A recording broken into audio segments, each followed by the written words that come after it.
Maligayang pagbabalik mga ka-wisdom. At sa mga bagong dating sa channel na ito, huwag kakalimutang mag-like, subscribe at share sa videong ito. Upang marami pang mga tao ang tumangkilik sa mga issue ay nangyayari sa ating bansa. Ngayon ay pag-uusapan natin ang mainit na issue sa pagitan nina OG Diaz at Bea Alonzo. Ano nga ba ang punot dulo ng kontrobersyang ito? Alamin natin ang buong detalye. Pero bago ang lahat, pag-usapan muna natin kung ino nga ba ang dalawang personalidad na ito. Unahin natin si Bea Alonzo. Ipinanganak si Bea Alonzo bilang Philbert ang Eliran Olo Figestring noong 17 ng Oktubre taong 1987 sa Cainta, Rizal. Siya ay isang Filipino-British na aktres at modelo. Kilala siya sa kanyang husay sa pag-arte at napabilang na sa maraming matagumpay na pelikula at teleserye.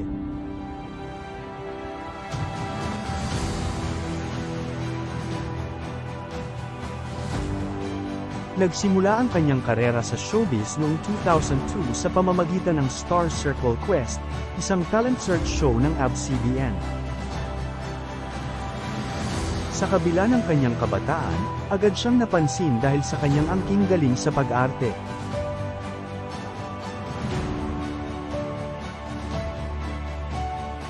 Ang kanyang breakthrough role ay sa teleseryeng Kay Tagal Kang Hinintay, noong 2003, kung saan nakasama niya si John Lloyd Cruz. Naging sunod-sunod ang kanyang mga proyekto at nagkaroon siya ng mga iconic roles sa mga teleseryeng tulad ng Maging Sino Ka Man, I Love Betty La Fea, at I Love to Last. Sa pelikula naman, ilan sa kanyang mga kilalang pelikula ay One More Chance, The Mistress, at Four Sisters and a Wedding. Si Bea ay kinilala sa kanyang kontribusyon sa industriya ng showbiz at tumanggap ng maraming awards para sa kanyang natatanging pagganap. Ngayon naman, kilalanin natin si OG Diaz. Ipinanganak bilang Roger Diaz Pandaan noong 2 ng Enero taong 1970, si OG Diaz ay isang kilalang komedyante, talent manager, at showbiz reporter. Mula sa kanyang simpleng simula sa Tondo, Manila, nakamit niya ang tagumpay sa pamamagitan ng kanyang determinasyon at sipag. Nagsimula si OG sa industriya bilang isang writer sa entertainment section ng isang tabloid. Dito niya natutunan ang pasikot-sikot ng showbiz. Naging bahagi siya ng Palibhasa Lalaki, isang sikat na sitcom noong dekada 2019, at dito siya nakilala bilang isang komedyante.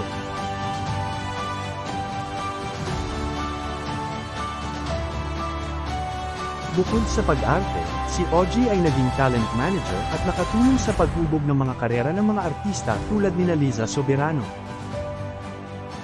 Bukod sa kanyang mga proyekto sa telebisyon, kilala rin siya bilang isang showbiz reporter at host.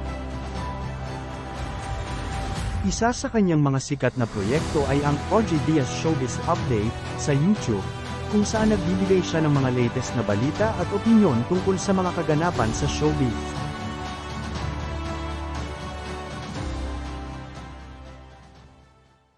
Noong Hunyo taong 2024, pumutok ang balita tungkol sa pagsasampa ni Bea Alonzo ng cyber libel charges laban kay OG Diaz at kanyang mga co-hosts.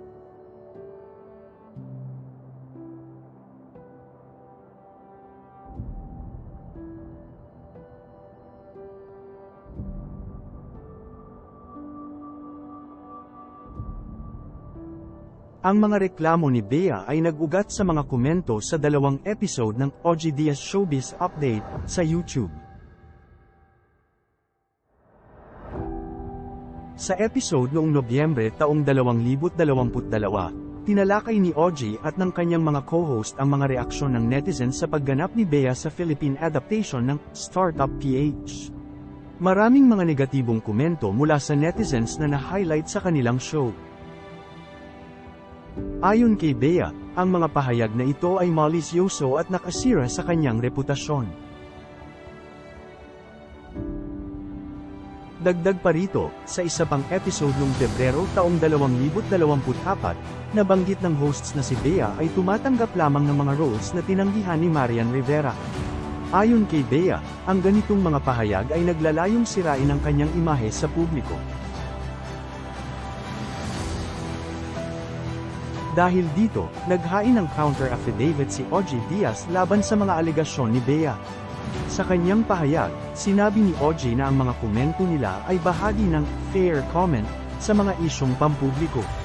Dagdag pa niya, walang malisyosong intensyon ang kanilang mga pahayag at ito ay batay lamang sa mga obserbasyon ng netizens.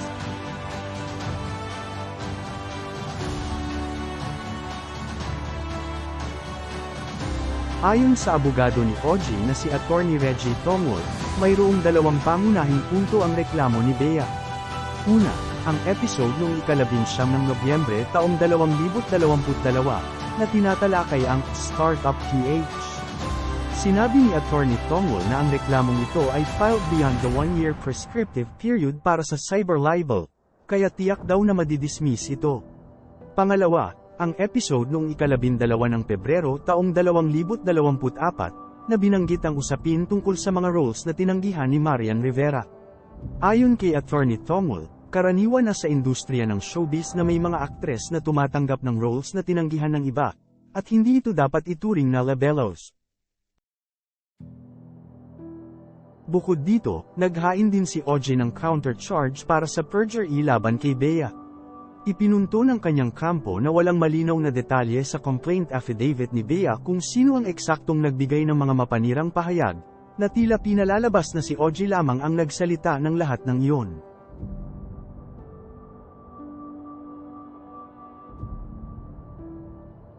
Sinasabi rin ni Attorney Tongol na ang 30 na milyong piso na danyos na hinihingi ni Bea ay sobrang taas at tila layuning takutin ang mga bloggers, writers, at journalists para pigilan ang kanilang kalayaan sa pamamahayag. Sa ngayon, wala pang pahayag o reaksyon mula sa kampo ni Bea Alonzo tungkol sa counter-affidavit at counter-charge ni OG Diaz. Patuloy nating tutukan ang mga susunod na kaganapan sa kontrobersyang ito.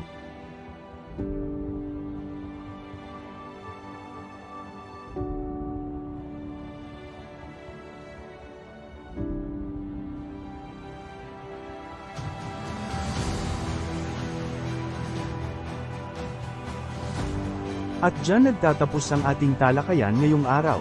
Huwag kalimutang mag-subscribe at i-click ang notification bell para lagi kayong updated sa pinakabagong showbiz balita. Ito ang Pinoy Wisdom at naglilingkod ng mga impormasyong tiyak na magpapalawak ng inyong kaalaman.